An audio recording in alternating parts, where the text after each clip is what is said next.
Good morning, everybody. Good morning. It's so good to see you. It felt like my long lost great aunt walking into the family reunion. Went to see Pat coming in the back door, so I'm glad to see you. So this morning we have two readings. The first you could probably cite with me is from the book of Ecclesiastes, chapter 3. I'm only going to do 2 verses. For everything there is a season, and a time for every matter under heaven, a time to be born and a time to die, a time to plant and a time to pluck up what is planted.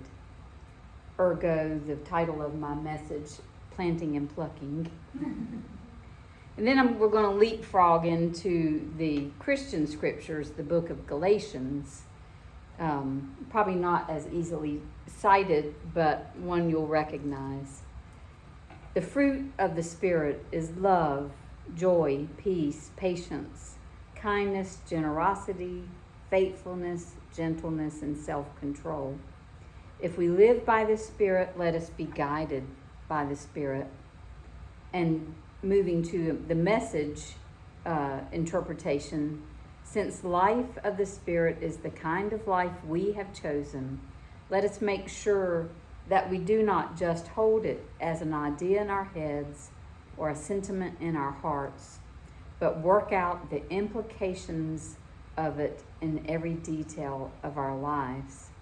Let us not allow ourselves to tire of doing good. At the right time, we will harvest a good crop if we don't quit or give up. Right now and every time we get a chance, let us work for the benefit of all, starting with those closest to us.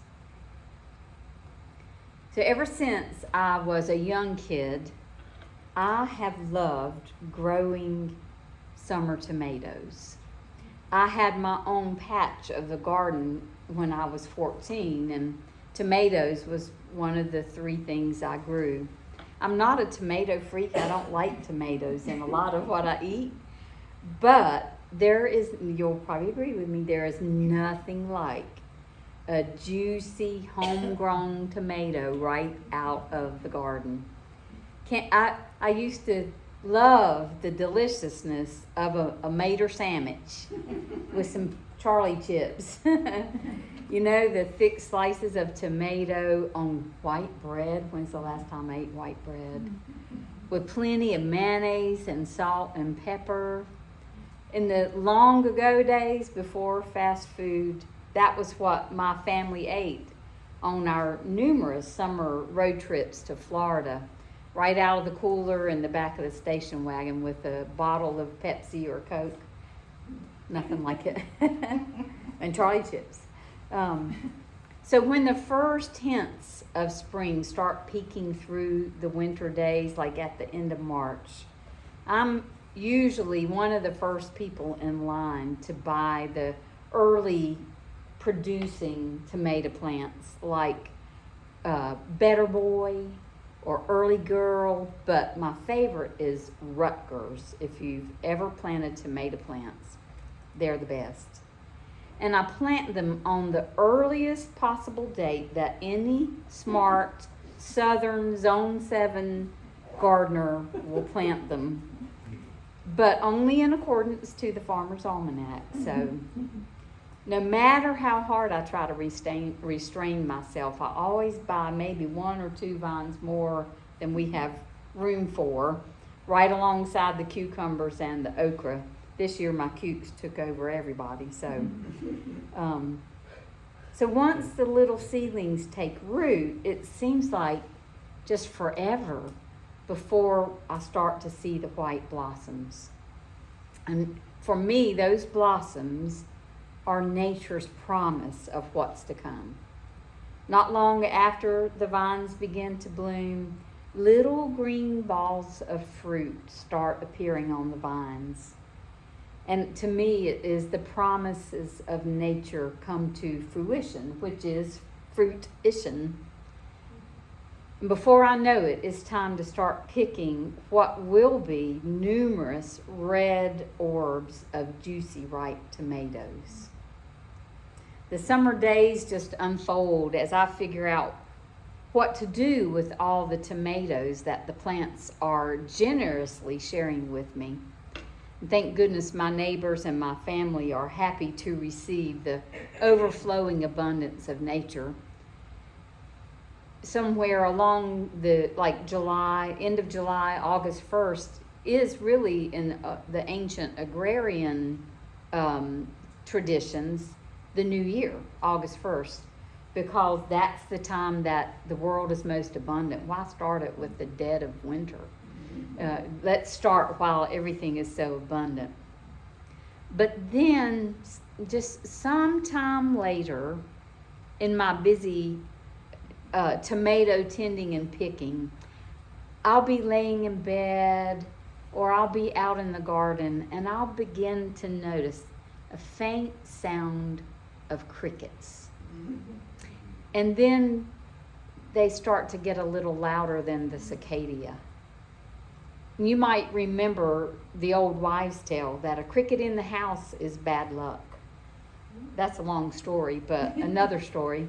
But to a summer gardener, a cricket is a portent of things to come, just like the flowers are.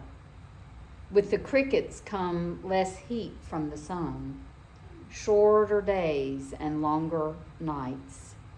And right after I began to hear the crickets louder and louder, my tomatoes start getting smaller and smaller and smaller until they can barely grow beyond the little green balls that started out the spring. Sooner than later, that's all of what had been lavishly weighted tomato vines. Underneath the foliage, down where the crickets are, I began to see browned and dying leaves, which is yet another telltale sign that despite the 90-degree days and the bright, hot sunlight, autumn is making its way slowly but surely from the ground up to the tips of the vine. Don't get me wrong, I love the relief from the hot sun that this time of year brings. And I especially love the golden light. If you pay attention, golden light at sunrise and sunset. It's got a different color to it. It's so beautiful. But I used to live in complete denial that summer's over or that it's ending. Somehow the vestige of summer's end that nature was suggesting was kind of like in my 20s when I first started to see white hair. I would just tuck them in and pretend everything's going to be fine. I'm not aging. Everything's going to go on as usual. And Tracy has heard me say, oh yeah, now we can have fried green tomatoes without feeling guilty for plucking what would have been a ripe red tomato. Or out of desperation, I would pluck the green orbs and put them in a pretty little bowl and put them on the table like a decoration. I was in complete denial that summer's over. Then came a few summers that I would just observe the small green tomatoes hanging out on the plants at the end of summer. I'd watch the brownness of the leaves creep up the vine, slowly but surely, until the entire vine had withered and just collapsed in on itself, no longer able to bear weight or bear fruit. It couldn't give life to even the tiniest green orb. Only then would I admit that summer was gone. Only then would I pluck up the dead vines. Maybe. Sometimes I just leave them. But last year I got up the nerve to finally face the waning of summer head on.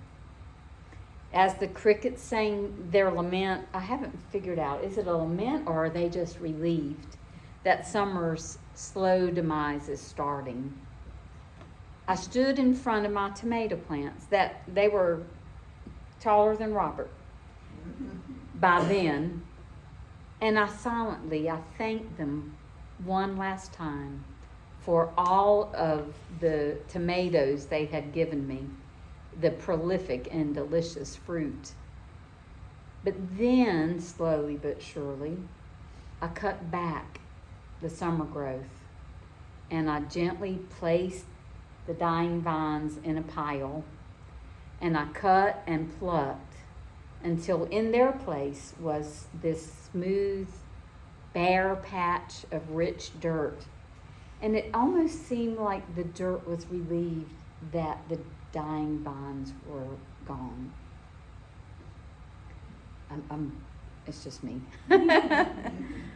Honestly, I feel sad again this year that summer's ending, just like it always does, like it's a surprise, but I still feel sadness. The crickets have already started heralding the onset of fall, if you've paid attention. The days just seem to have reached their high temperature when night starts settling in. And night is longer. And although we're standing on the edge of summer, it's still full, it's still fertile.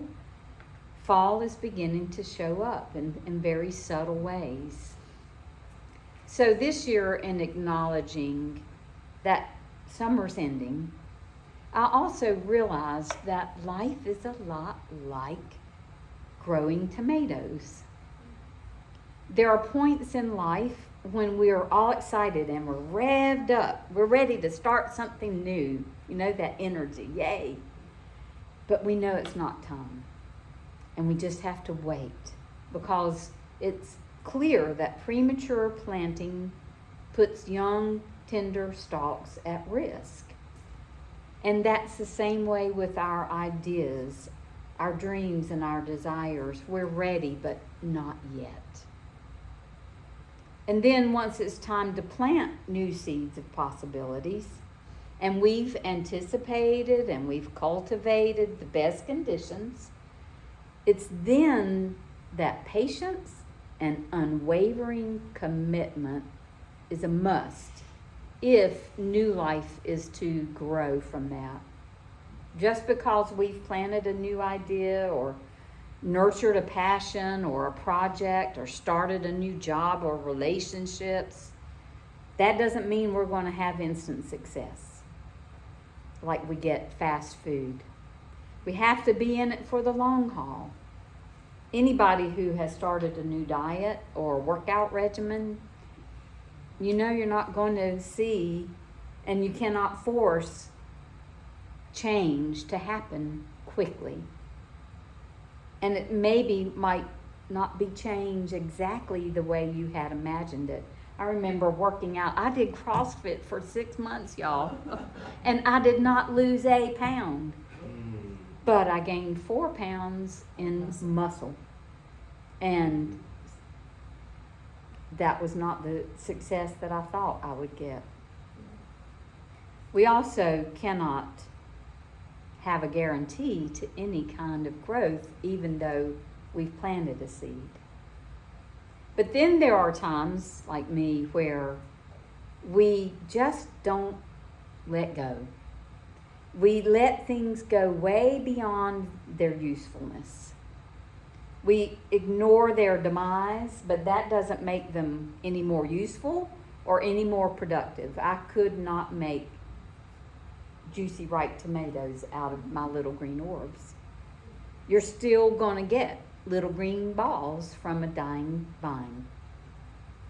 And doing nothing to mediate a situation that is dying while the things are wilting and withering before our very eyes, well, that doesn't help either.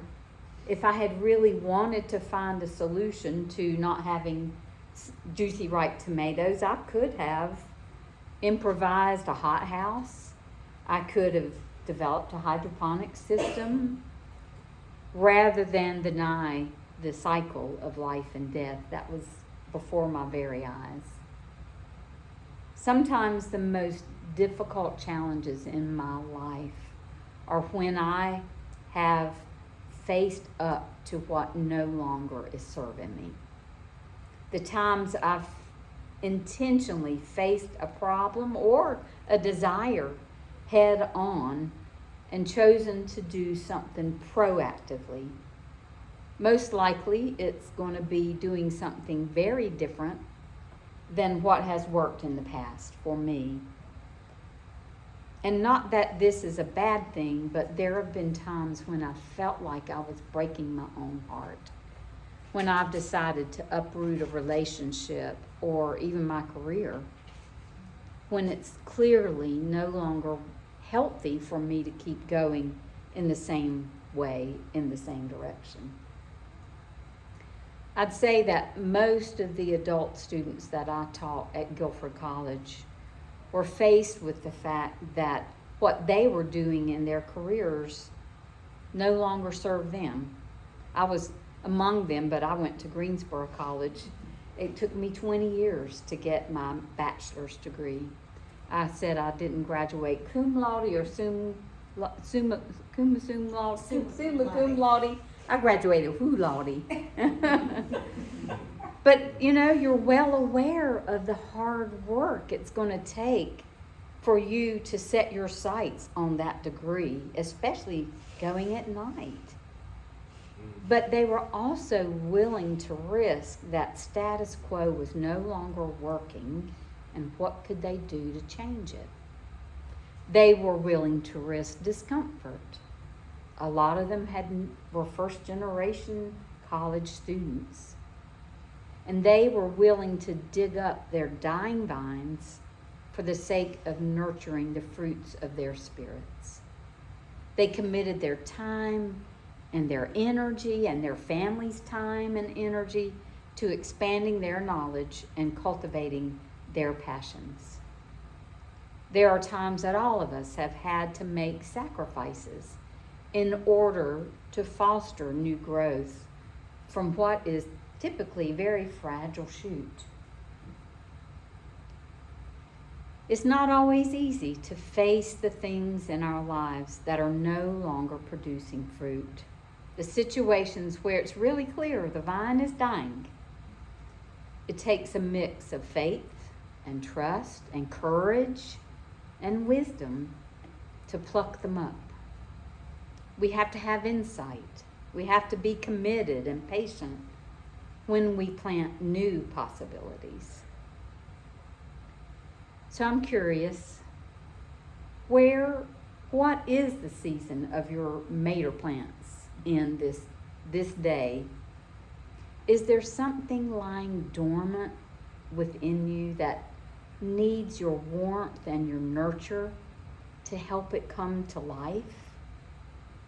What new idea or new hope or new growth, new possibilities, new direction in your life is ready for the planting? Are you even in the line to get ready to plant? What is it in your life that has reached the end of its usefulness and it's ready to be plucked up to make room for new things? What telltale signs are showing you it's time and maybe you're ignoring them? I like to circle back to Ecclesiastes and kind of shift what I read to you this morning, but to say, for everything there is a season and a time for every mater under heaven instead of matter. A time to be born and a time to die. A time to plant and a time to pluck up what is planted. And so it is. Amen.